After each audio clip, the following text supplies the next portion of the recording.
நான் உங்க பொண்ணை கல்யாணம் செஞ்ச காரணமே நீங்க எங்க குடும்பத்தோட சேருவீங்கன்னு தான். ஆனா எப்ப மருமகனே கொலை பண்ற அளவுக்கு போயிட்டீங்களோ இனிமே அந்த நம்பிக்கை போயிடுச்சு. நீங்க மட்டும் இல்ல, நம்ம நாட்டுல பல பேர் எங்க குடும்பத்துக்கும் அவங்க குடும்பத்துக்கும் பேச்சுவார்த்தை கிடையாது, பரம்பரை பகை அப்படி இப்படின்னு சண்டை போட்டுட்டு காலம் பூரா பேசாம இருப்பாங்க.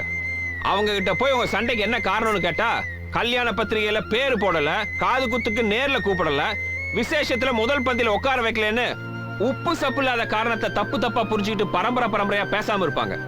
ஒரு 5 நிமிஷம் உட்கார்ந்து பேசியிருந்தாங்கன்னா 5 தலைமுறைக்கு அவங்க சந்தோஷமா இருந்திருப்பாங்க.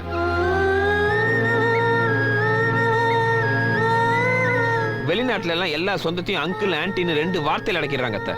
ஆனா இங்க சித்தப்பா சித்தி பெரியம்மா பெரியப்பா மாமா அத்தை கொழுந்தனாரு நாத்தனாரு ஓரங்கத்தி ஒண்ணு விட்ட பெரியப்பா சித்தப்பா பங்காளின்னு எவ்வளவு சொந்தத்தை.